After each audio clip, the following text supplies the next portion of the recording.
বলছে যে হ্যাঁ গে ভাবি, তুই যে বাড়িতে আছিস তো খুব ভালো কাপড় পিনতে নাইস, চুলগালা তোর উস্কে খুস্কি আছে, ঝাঁকড়ি মাকড়ি আছে, সিধা করেও নাইস, মেকআপ করে ফেস পাউডার কিছু নেই, নতুন কাপড় পিনতে নাইস, কালে ঝলো মাখা হয়ে আছে, তোর একটা মানে যেরকম থাকা চাই, হ্যাঁ সাইজে কুইজে ভালোভাবে ওরকম হ্যাঁ তুই নাইস, কি ব্যাপারটা?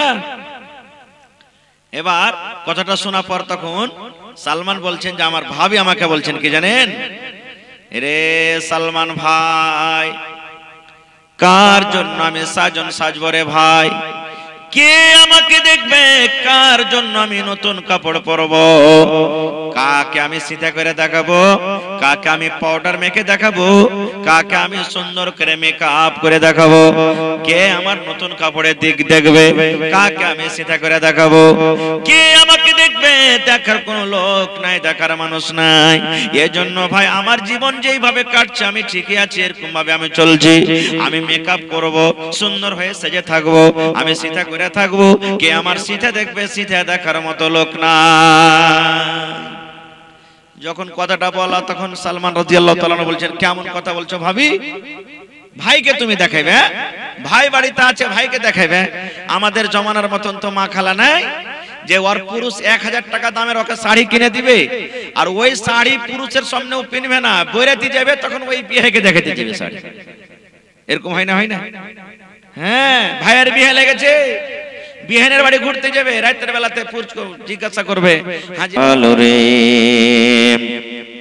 মা কান্দিবে বেটা রে বেটা, বোন কান্দিবে ভাই, মা কান্দিবে বেটা রে বেটা, বোন কান্দিবে ভাই, ঘরের বেবে সেও তো কাঁদবে, আর তো কেহ নাই রে, আজ মন মোর চঞ্চল রে। নারে তাকবীর। আজকে জলসার যোগ্যতম শ্রদ্ধেয় সভাপতি সাহেব, উপস্থিত উলামায়ে কেরাম, সামনে বসে থাকা ইসলাম দরদি, দিন দরদি ভাই ও বাবাজিরা, পর্দানসীন মায়েরা এবং খালারা, সমস্ত তারিফ ও গুণগান সেই মহান আল্লাহ তাবারাক ওয়া তাআলার জন্য, যে মহান আল্লাহ তাবারাক ওয়া তাআলা আজকে আমাদেরকে এই খট্টি হাসিলি জামে মসজিদের উন্নতি কল্পে জালসার পিন্ডালের তলাতে একত্রিত হয়ে নরম গরম বিছানাকে ত্যাগ করে বসে কিছু বলা ও শোনার তৌফিক দিয়েছেন, তাই আমরা সে আল্লাহর প্রশংসা করি। সকলেই পড়েন আলহামদুলিল্লাহ। তারপর আমাদের শেষ নবী হযরত মুহাম্মদুর রাসূলুল্লাহ পড়েন সাল্লাল্লাহু আলাইহি ওয়াসাল্লামের পর অগণন দারুদ শরীফ শান্তির ধারা বর্ষিত হোক, আমিন। আল্লাহুম্মা সাল্লি আলাইহি আল্লাহুম্মা বারিক আলাইহি। বন্ধুগণ, আজকে আমি আপনাদের সামনে কোরআন মাজিদ থেকে একটি আয়াত তেলাওয়াত করেছি এবং আল্লাহর নবী মুহাম্মদ সাল্লাল্লাহু আলাইহি ওয়াসাল্লামের একটি হাদিস পড়েছি। সেই আয়াত এবং হাদিসটাকে সামনে রেখে আমি যা কিছু বলবো আল্লাহর কাছে দোয়া করি রব্বুল আলামিন আমি যেন সেই হাদিস এবং কোরআন থেকে বলতে পারি এবং তার প্রতি ছোট বড় সকলে যেন আমরা আমল করতে পারি, তার জন্য আল্লাহ আমাদেরকে তৌফিক দেন। পড়ুন আল্লাহুম্মা আমিন। বন্ধুগণ, আজকে আমি আপনাদের সামনে যে বিষয় নিয়ে আলোচনা করব সেটা যুবকরাকে নিয়ে করব। যৌবন কাল কি জিনিস মানুষের, জওয়ানি বয়স কি জিনিস মানুষের, কিভাবে কাটাতে হবে। যৌবন কাল একটা এমনই জিনিস যে আল্লাহ তাবারাক ওয়া তাআলা কিয়ামতের দিন সেই যৌবন কাল সম্পর্কে জিজ্ঞাসা করবেন। তো ভাই মুসলমান, আল্লাহ তাবারাক ওয়া তাআলা কোরআন মাজিদে বলছেন সুম্মা লাতুসআলুন্না ইয়াউমা ইযিন আনিন নাঈম। এই আয়াতটা আশা করছি সবারই মুখস্থ আছে, আছে না নাই? আয়াতটা মুখস্থ আছে না নাই? সুম্মা লাতুসআলুন্না ইয়াউমা ইযিন আনিন নাঈম। তোমরা আগে এতখানি ছেড়ে দিলে, একটু করে বসো না, দেখতে যে পাই না মানুষ লাগে। নিচে করো, আগে নিচে করো, ওদিকে দেখতে পাই না। নিচে করো, এগুলো নিচে করো, এই সামনে কার 3-4টা মূল গেলে নিচে করো তো। হ্যাঁ, নিচে করো। এত বসেছো, বসা আরো বড় আঘাত করে বসাও। এমন করে 4-5টা মোবাইল গালা সব বসাও, এইগুলা কার মোবাইল বসাও?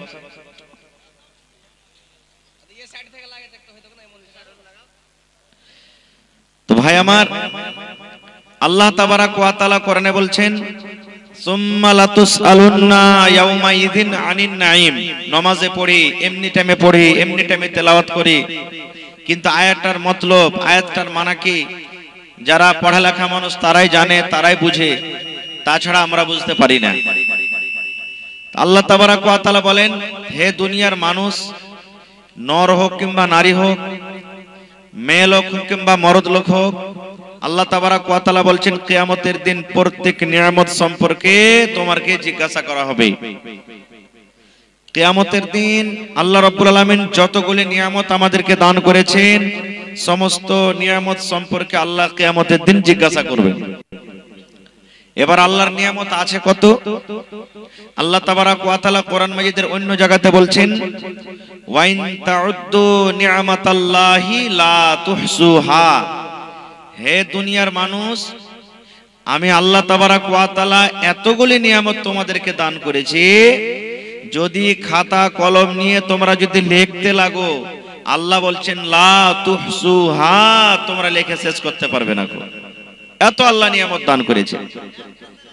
তো সেই নিয়ামত গুলির মধ্যে একটা নিয়ামত হলো কি, মানুষের যৌবন কাল, জওয়ানি বয়স যাকে আমরা বলি, যৌবন কাল। ভাই আমার, যারা এখানে বয়স্ক বসে আছেন, বুজুর্গ মানুষ বসে আছেন, আপনারাকে আল্লাহ তাবারাক ওয়া তাআলা একদিন যৌবন কাল দিয়েছিলেন। আপনারা একবার জওয়ানি বয়সে আল্লাহ রাব্বুল আলামিন আপনাকে পৌঁছালছেন, তারপরে আজকে আপনারা বয়স প্রাপ্ত হয়েছেন। আজকে আপনাদের 80, 90, 100 বছর হয়েছে, 60 বছর হয়েছে, 77 বছর হয়েছে। তাহলে এই জিনিসটা জানা দরকার যে যৌবনকাল কাকে বলে, কোন সময়টাকে বলে, কোন টাইমটাকে বলে। যৌবনকাল ওই টাইম, ওই সময়টাকে বলে, মোটামুটি ধরেন 15 বছর থেকে নিয়ে 40 বছরকার মধ্যখানের বয়সটাকে মোটামুটি যৌবনকাল বলা হয়েছে। 15 বছর 16 বছর থেকে নিয়ে মোটামুটি 30 বছর 35 বছর 40 বছর তক মানুষ জওয়ান থাকে। আর 40 বছর পর আবার মানুষের যেটা শরীরে এনার্জি থাকে, মানুষের যেটা একটা দিমাগ থাকে, আস্তে আস্তে আস্তে আস্তে আবার ঘটতে শুরু হয়ে যায়, কম হইতে শুরু হয়ে যায়। তো এই মধ্যখানে এই সময়টাকে যৌবনকাল বলা হয়েছে। আল্লাহ তাবারাক ওয়া তাআলা রাসূল বলেছেন, ইয়া মাশারাশ শাবাব, হে যুবকের দলেরা। এই হাদিসটাতে শাবাব, যৌবনকাল মানে জওয়ানি কালে যারা পৌঁছে গেছেন, ওই সমস্ত মানুষরাকে, ওই সমস্ত নওজওয়ানকে, ওই সমস্ত যুবককে আল্লাহ তাবারাক ওয়া তাআলা রাসূল ডাক দিয়ে বলছেন, যদি তোমাদের বিয়ে করার ক্ষমতা হয়, তোমরা যদি বিয়ে করতে পারো, বিয়ে করার শক্তি থাকে, তাহলে আল্লাহ রাসূল বলেছেন তোমরা বিয়ে করো। এখানে বাত শব্দ ইস্তেমাল করা হয়েছে। বাতের মানে হলো কি, মুহাদ্দিসিনে কেরাম 3টা মানা করছেন বাতের, যে হে যুবকের দল, যদি তোমাদের বাত থাকে ভিতরে, মানে বাতের ক্ষমতা থাকে, তাহলে তোমরা বিয়ে করো। বাত কাকে বলে? বাত বলে আপনি একটা স্ত্রীকে বউ করে বাড়িতে নিয়ে আসবেন, ওকে আপনি খেটে খাওয়াইতে পারবেন কি পারবেন না, ওকে কাপড় দিতে পারবেন কি পারবেন না, ওকে মোহর দেওয়ার ক্ষমতা আছে কি নাই, ওর জন্য একটা বাড়ি সুন্দর করে বাড়িতে থাকার জায়গা করতে পারবেন কি পারবেন না, ওই মহিলাটাকে, ওই নারীটাকে, বেড়ি ছেলেটাকে বাড়িতে নিয়ে আসার পর তার সাথে তোমার সহবাস করার, মিলন করার ক্ষমতা আছে কিনা, এই সমস্ত জিনিসকে বাদ বলা হয়েছে। কিন্তু আফসোসের বিষয়, আফসোসের কথা, শেরশাবাদের মধ্যে, আমাদের মধ্যে মনে হয় সব থেকে ছোট কালে বিয়ে দিচ্ছে আমরা ছেলে পিলার, বেটা বেটির দিনে। বেটা ছেলে গেলার বয়স 12 বছর, 13 বছর, 14 বছর হলো। বেটি ছেলে গেলার বয়স 9 বছর, 10 বছর, 12 বছর হয়েছে। বিয়ে দেওয়ার জন্য আমরা হুড়াহুড়ি করতে লাগছি, বিয়ে দেওয়ার জন্য আমরা তাড়াহুড়া করতে লাগছি, যে এখন আমাদের ছেলে মেয়ের বিবাহ দিতে হবে। এবার ওই গার্জিয়ানকে বলবো, কেন আপনি বিয়ে দিচ্ছেন ছোটকালে? ছোটকালে কেন বিয়ে দিচ্ছেন? ছোটকালে বিয়ে দেন মানা নেই, জায়েজ আছে শরীয়তে। কিন্তু ওর যখন একটা বিয়ের বয়স পৌঁছে যাবে, এখানে ছোট বাচ্চাকে আল্লাহ রাসূল ডাকেননি, জওয়ানকে ডেকেছেন। তাহলে এই হাদিস থেকে বোঝা গেল কি, যে মানুষ যখন সাবালিক হয়ে যাবে, মানুষ যখন বয়স হয়ে যাবে, জওয়ান হয়ে যাবে, তখন বেটা বেটির বিয়ে দেন। কিন্তু আজকে আমাদের অবস্থা যে যেমনি বেটা বেটির বয়স 10 বছর 12 বছর হলো, ঘন ঘন ঘন ঘন এবারে ঘুরতে শুরু হয়ে গেল। আমরাও টাকার লালচে পড়ে, লোভে পড়ে, যে 3 লাখ 2 লাখ 1.5 লাখ পাবো রে, দিয়ে দে ছেলেটার বিয়ে, একদিন তো বিয়ে দিতে হবে, এই নিয়ে তো আমরা দিয়ে দিচ্ছি। কিন্তু আমি ওই বাপকে বলবো, ওই গার্জিয়ানকে বলবো, আপনি তো আপনার ছেলেটার বিয়ে দিয়ে দিলেন, এখনো যদি কষা চিপেন তো দুধ বাড়াবে। ও নিজের স্ত্রীর খেয়াল কেমন করে রাখবে? স্ত্রী কি জিনিস কিছুই বুঝে না, স্ত্রী কাকে বলে জানে না, ওই বেটি ছেলেটাও জানে না যে স্বামী কি জিনিস, শ্বশুর কি জিনিস, শাশুড়ি কি জিনিস, কিছুই বুঝে না।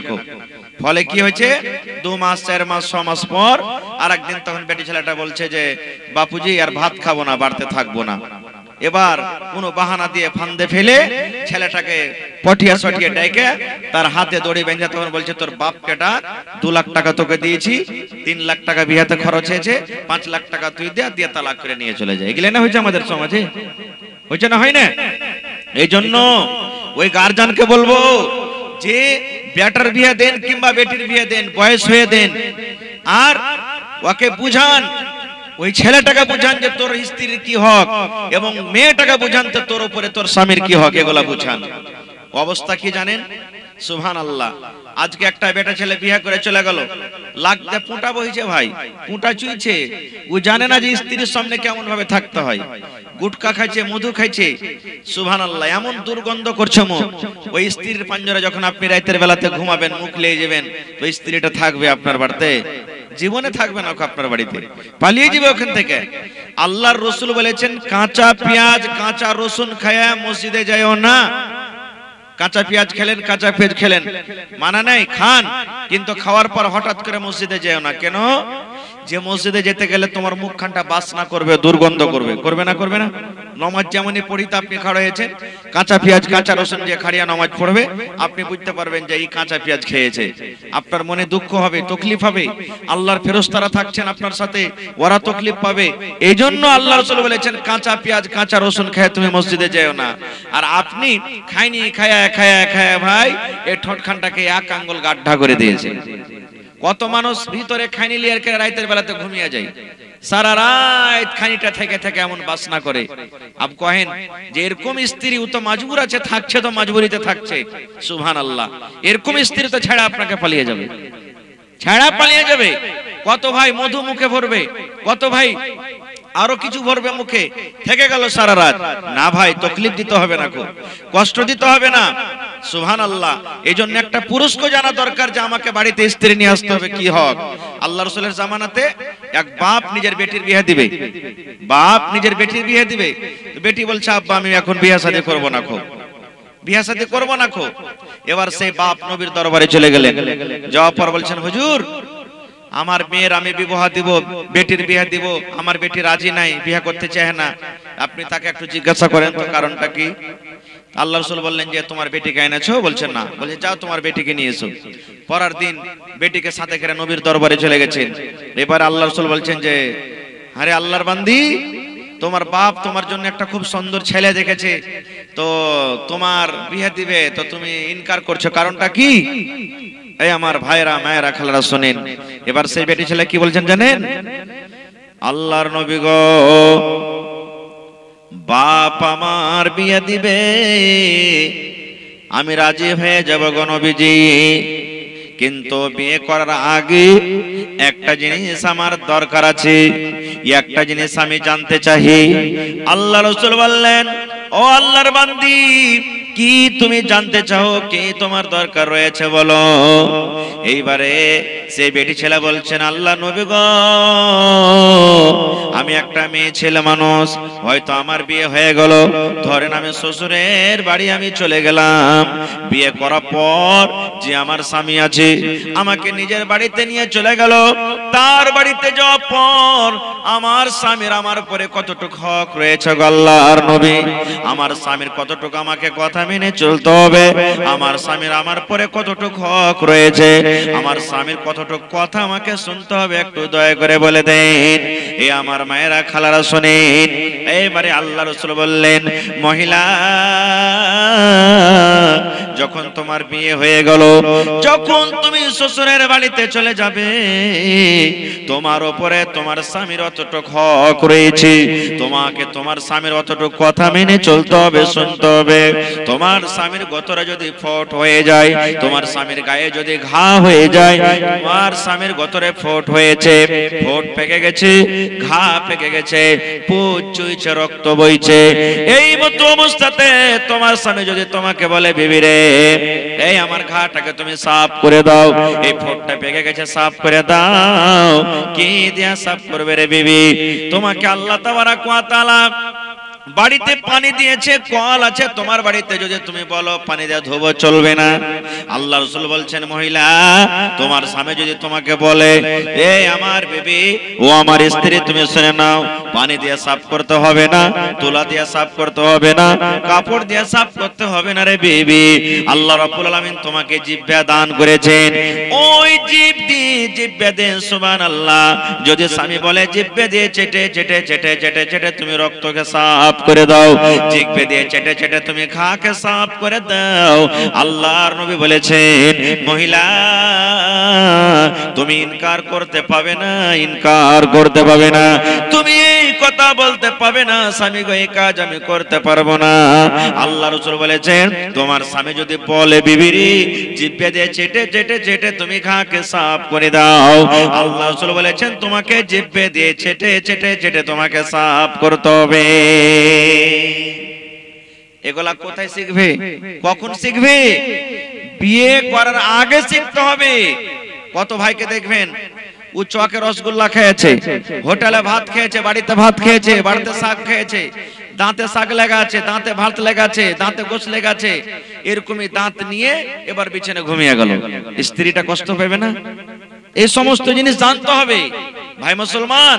তাহলে আল্লাহ তাবারাক ওয়া তাআলা যৌবন কাল দিয়েছে, যৌবন কালকে আপনাকে কাজে লাগাতে হবে। শুধু তা নয়, আল্লাহ নবীর জামানাতে একজন মহিলা দেখতে কালো, একটা বুড়ি মায়ের লোক, আল্লাহ রাসূল কাছে বলছেন, হুজুর আমি নামাজ পড়ছি, রোজা করছি, দান সাদকা খেরাত করছি, তেলাওয়াত করছি, যতদূর আল্লাহ আমাকে শক্তি দিয়েছে আমি আমল করছি, আমি কি জান্নাত পাবো না?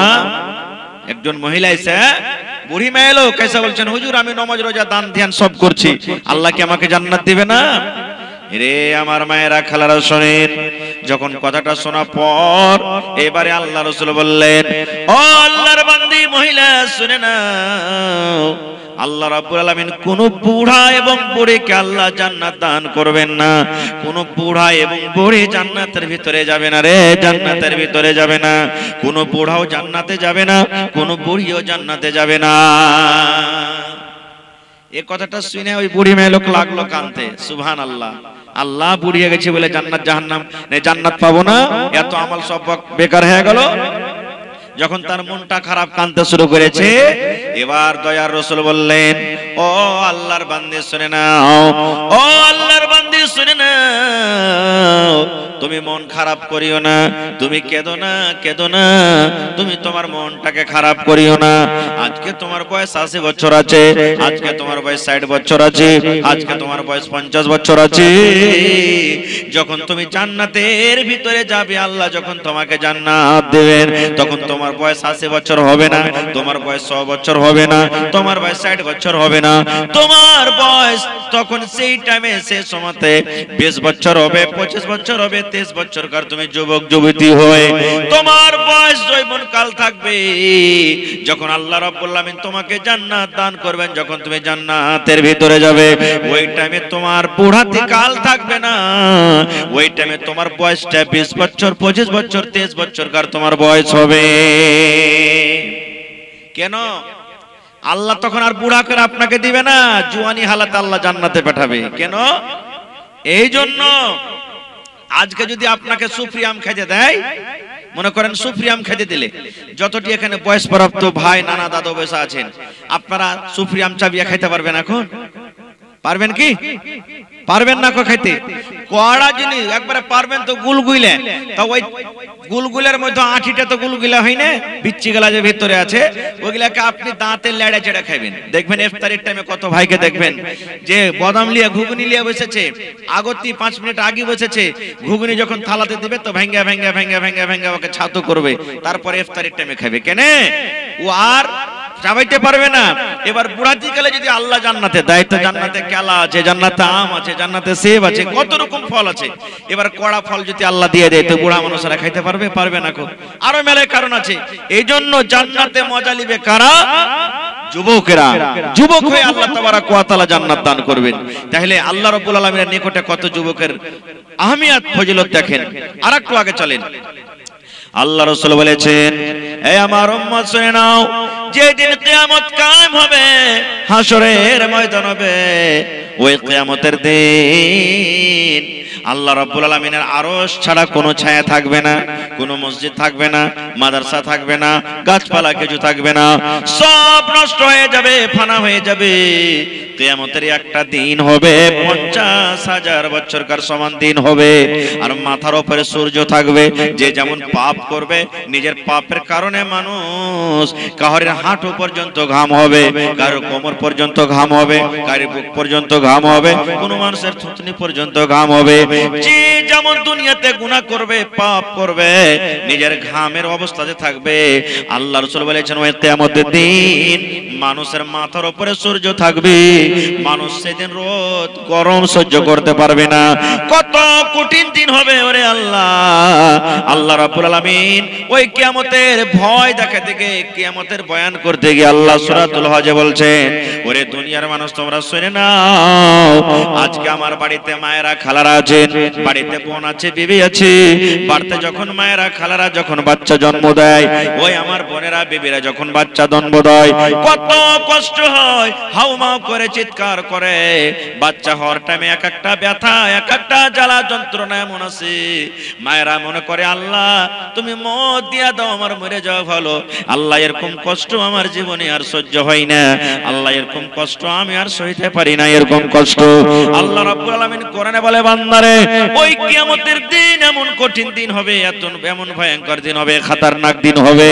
আল্লাহ বলেন সূরাতুল হজে, দেখবেন উর্দু পড়ে তরজমা শুরু থেকে দেখে নেবেন। আল্লাহ সূরাতুল হজে বলেন, বান্দারে কিয়ামতের দিনটা এমন কঠিন দিন হবে, কিয়ামতের দিনটা এমন ভয়ঙ্কর দিন হবে। কিয়ামতের দিন যদি কোনো মহিলার পেট থেকে বাচ্চা খালাস হয়ে যায়, বাচ্চা হওয়ার সময়তে এত কষ্ট হয়, তবে কিয়ামতের ভয়ের কারণে কত মা খালা এমন আছে, বাচ্চা যদি খালাস হয়ে যায়, ওই মা, ওই বোন, ওই দিদি জানতে পারবে না যে আমার পেটে বাচ্চা আছে কিনা। এত কঠিন দিন হবে ওই কিয়ামতের দিনের ব্যাপারে আল্লাহ রাসূল বলেছেন, 7 রকম যারা আমল করবে, 7 রকম দুনিয়াতে যারা কাজ করবে, আল্লাহ তাবারাক ওয়া তাআলা নিজের আরশের তলাতে ডাকবেন। আজকে মাথার উপরে পিন্ডাল আছে কেন? শীত না লাগে, ঠান্ডা না লাগে।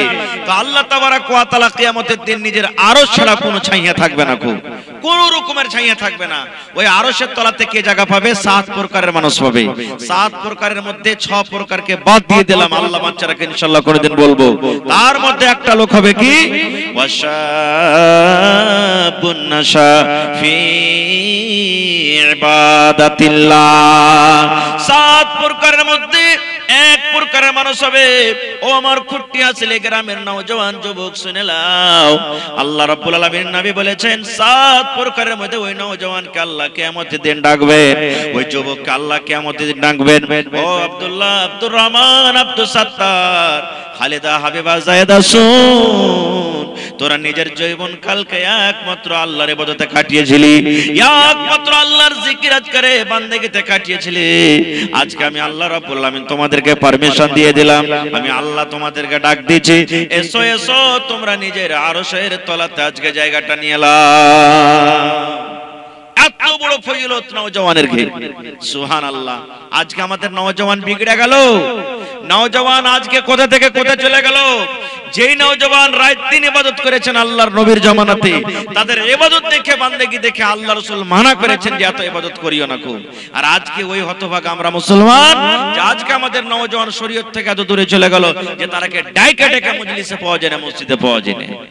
আজকে আমাদের সময় কোথায় কাটছে জানতে পারছেন? সময় কিভাবে কাটাচ্ছি? আজকে আমরা জওয়ানি কালে শক্তির গরম দেখাচ্ছি কখন? দিনের কাজে দেখাবো না।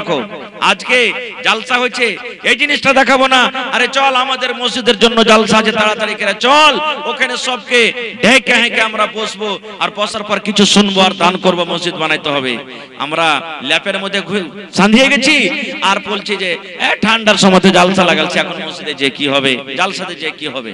এই যুবক, আমি পরে বলছি হাদিসটা, এই যে সময় আপনি আজকে বাড়িতে বসে আছেন, রাস্তাতে দোকানে বসে আছেন, জালসাকে আসেন না, কিয়ামতের দিনে সময় সম্পর্কে আপনাকে আল্লাহ রাব্বুল আলামিন জিজ্ঞাসা করবেন, বান্দা তোমাকে আমি একটা খুব সুন্দর সময় দিয়েছিলাম, কেন তুমি মজলিসে হাজির হওনি? আজকে কবরের খবর পাওয়া যায় না? কত লোক মা চলে গেছেন, কার দাদু চলে গেছেন, কার দাদি চলে গেছেন, কার নানা নানি চলে গেছেন কবরে। জিজ্ঞাসা করেন তাদের অবস্থা, তারা আরজু করছে আল্লাহ জীবনে তুমি একবার আমাকে সময় দাও, যেতে দাও আল্লাহ, যা আমার দুনিয়াতে আছে বেঁচে খেছে আল্লাহ সব করে চলে আসবো, আল্লাহ একবার তুমি আমাকে আর সময় দাও আল্লাহ, আমার জীবনটা আর যদি একবার পেলি জীবনে গুনার কাজ করব না, নেকি করে আমি দুনিয়া থেকে চলে আসবো। সুবহানাল্লাহ। আচ্ছা, তো শুরুয়াতি বহনি দাম বিসমিল্লাহ 500 কেন মামু? 1000 টাকা পুরা কমসে কম। হ্যাঁ আজা বল মামু। হ্যাঁ আর 500 টাকা দিয়ে 1000 টাকা পুরা মামু। হ্যাঁ ইনশাআল্লাহ আমি নিয়ত করেছি গ্রামে যে কমসে কম 100টা নওজোয়ান আপনারা আগে বেড়ে যান, 100টা নওজোয়ান আগে বাড়েন, 1000 2000 1000 2000 3000 5000 করে দেব, ইনশাআল্লাহ কাজ হবে আমাদের। আমি দোয়া করছি মামু, পরে ইনশাআল্লাহ এখন লেখেন আজাবল মামু 1000 আর তার মা দিয়েছে 200 টাকা, আমি পরে দোয়া করছি। তো ভাই মুসলমান, আল্লাহর নবীর জামানার একটা হাদিস বলছি। আল্লাহর নবীর জামানাতে আল্লাহর রাসূল ভাই বানিয়ে দিলেন, ভাই আনসারি সাহাবী, আর মদিনাতে যারা সাহাবী আছেন মুসলমান ওরাকে আনসার বলা হয়েছে, আর যারা মক্কা থেকে হিজরত করে চলে গেছেন ওরাকে মুহাজির বলা হয়েছে। ভালো করে শুনুন হাদিসটা, মক্কা থেকে বাড়ি ঘর ছেড়ে যারা চলে গেছেন মদিনা ওরাকে মুহাজির বলা হয়েছে, আর মদিনাতে যারা আছেন ওরাকে আনসার বলা হয়েছে। তা আল্লাহর নবী মুহাজির আর আনসারের মধ্যে ভাই লাগিয়ে দিলেন। ভাই লাগিয়ে দিলেন কেন জানেন? মক্কা থেকে যারা গেছে বেঈমান শয়তানের যন্ত্রণায় গেছে মক্কা, নিজের বিবিকে ছেড়ে চলে গেছেন, নিজের বাচ্চাকে ছেড়ে চলে গেছেন, বাড়ি ঘর ছেড়ে চলে গেছেন, মা বাপকে ছেড়ে চলে গেছেন, সুবহানাল্লাহ, জমি জায়গা টাকা পয়সা দিনের খাতিরে সব ছেড়ে চলে গেছেন, কিছু নাই। তা আল্লাহ রাসূল বলছেন যে তোমরা ভাই হয়ে যাও, যেমন আপসে মারপেটের ভাই হয় চলাফেরা করে এরকম ভাবে তোমরা চলাফেরা করো। তো সাহাবীদের মধ্যে একটা হাদিস বলছি, বুখারী শরীফের হাদিস, যে সালমান রাদিয়াল্লাহু তাআলা আনহু সুবহানাল্লাহ আর আবু দারদা রাদিয়াল্লাহু তাআলা আনহু দুজনকে আল্লাহর রাসূল ভাই বানিয়ে দিলেন। কে? একজন সালমান আর একজন আবু দারদা, দুজনকে রাসূল ভাই বানিয়ে দিলেন। আজকে আমরা বিহারে বাড়ি বেড়াতে যাই, শ্বশুরের বাড়ি বেড়াতে যাই, আরো অন্য বিভিন্ন জায়গাতে বেড়াতে যাই কি যাই না? যখন কিছু সময় কেটে গেল তো সালমান রাদিয়াল্লাহু তাআলা আনহু একদিন ভাইয়ের বাড়ি বেড়াতে গেছেন। ভাইকে? আবু দারদা। আবু দারদার বাড়ি ভাই বানালছেন রাসূল, ভাইয়ের বাড়ি বেড়াতে গেছেন। এবার ধরেন যে 12টাতে পৌঁছলো কি 1টাতে পৌঁছলো কি 2টাতে পৌঁছলো, শেষ কথা দিনের বেলাতে চলে গেলেন ভাইয়ের বাড়ি বেড়াতে। এবার দরজাতে আওয়াজ দিচ্ছে, আবু দারদা ভাই বাড়িতে আছো? ওই টাইমে কিন্তু আবু দারদা বাড়িতে নেই, আর স্ত্রী বাড়িতে আছেন। কে তুমি? না তো বলছে ভাবি আমি সালমান, আমি সালমান এসেছি ভাইয়ের সাথে দেখা করার জন্য। বলছে তোমার ভাই তো না, এক্ষুনি আসনেওয়ালা আছে, কোথায় গেছেন? তো আইসো তুমি বসো। এবার বসিয়ে দিলেন। এবার বসা পর এ আমার ভাইয়েরা মায়েরা খেলারা দেখেন সুবহানাল্লাহ, সালমান আবু দারদার স্ত্রী মানে ভাবিকে বলছেন যে হাজি ভাবি ব্যাপারটা কি কিছু যে বুঝতে পারি না, সহিহ হাদিস, কোনো গল্প নয়। বলছে কি রে ভাই? ওর ভাবি বলছেন আবু দারদার স্ত্রী, কি রে ভাই? বলছে যে হ্যাঁ ভাবি, তুই যে বাড়িতে আছিস তো খুব ভালো কাপড় পিনতে নাইস, চুলগালা তোরে উস্কে খুস্কি আছে, ঝাঁকড়ি মাকড়ি আছে, সিধা করেও নাইস, মেকআপ করে ফেস পাউডার কিছু নেই, নতুন কাপড় পিনতে নাইস, কালে ঝলো মাখা হয়ে আছে, তোর একটা মানে যেরকম থাকা চাই, হ্যাঁ সাইজে কুজে ভালোভাবে ওরকম হ্যাঁ তুই নাইস, কি ব্যাপারটা? এবার কথাটা শোনা পর তখন সালমান বলছেন যে আমার ভাবি আমাকে বলছেন কি জানেন, রে সালমান ভাই, কার জন্য আমি সাজন সাজবো রে ভাই? কে আমাকে দেখবে? কার জন্য আমি নতুন কাপড় পরবো? কাকে আমি সিধা করে দেখাবো? কাকে আমি পাউডার মেখে দেখাবো? কাকে আমি সুন্দর করে মেকআপ করে দেখাবো? কে আমার নতুন কাপড়ের দিক দেখবে? কাকে আমি সিধা করে দেখাবো? কে আমাকে দেখবে? দেখার কোনো লোক নাই, দেখার মানুষ নাই। এজন্য ভাই আমার জীবন যেইভাবে কাটছে আমি ঠিকই আছি, এরকম ভাবে আমি চলছি। আমি মেকআপ করব, সুন্দর হয়ে সেজে থাকবো, আমি সিধা করে থাকবো। কে আমার সিধা দেখবে? সিধা দেখার মতো লোক না। যখন কথাটা বলা তখন সালমান রাদিয়াল্লাহু তাআলা বলছেন, কেমন কথা বলছো ভাবি? ভাইকে তুমি দেখাইবে? ভাই বাড়িতে আছে, ভাইকে দেখাইবে? আমাদের জমানার মতন তো মা খালা নাই যে ওর পুরুষ 1000 টাকা দামের ওকে শাড়ি কিনে দিবে, আর ওই শাড়ি পুরুষের সামনেও পিনবে না, বইরাতে যাবে তখন ওই বিয়েকে দেখাতে যাবে শাড়ি। এরকম হয় না? হয় না? হ্যাঁ, ভাইয়ের বিয়ে লেগেছে, বিহানের বাড়ি ঘুরতে যাবে, রাতের বেলাতে পুরুষকে জিজ্ঞাসা করবে, হাজি আব্দুল্লাহর বাপ কাল যে বিহার বাড়ি বাড়িতে যাবো তো এখানটা কাপড় গালা ভালো নাই, কি পিন্ধে যাবো? ওই কাপড় খানটা যখন যাবে বিহার বাড়ি তখন পিন্ধে যাবে, আর ফের আসবে তখন খুলে দিয়ে দেবে। আর পুরুষের সামনে ওই ছিঁড়ে তেনা, গোবর লাগা, কালি মাখা এগুলোই পিন্ধে পিন্ধে থাকবে। পুরুষের বাড়িতে যখন থাকবে তখন ভালো সেন্টওয়ালা তেল মাখবে না। পুরুষের বাড়িতে থাকবে তখন সিধা করে থাকবে না। পুরুষের বাড়িতে থাকবে তখন সুন্দর করে মেকআপ করে থাকবে না। কুটুম বাড়ি যাবে তখন দেখবেন হায়রে সাজন। হে মায়েরা খালারা, নিজের স্বামীর সামনে সাজতে হবে। যত সাজতে পারেন, যত সেন্টওয়ালা তেল মাখতে পারেন, এমন ভাবে আপনার স্বামীর সামনে আপনি থাকবেন না যাতে সব সময় আপনার স্বামী আপনার আগা পিছা করে, মনে হয় কাজ কামে মনে হয় ভুলে যায়, এরকম সাজতে হবে। আর মা খালারা এখন এমন থাকছে না যে মনে করবে শালা ইয়ার বাড়িতে না থাকাই ভালো, বিদেশি থাকা ভালো, বাইরে থাকাই ভালো, চকি ঘুরাই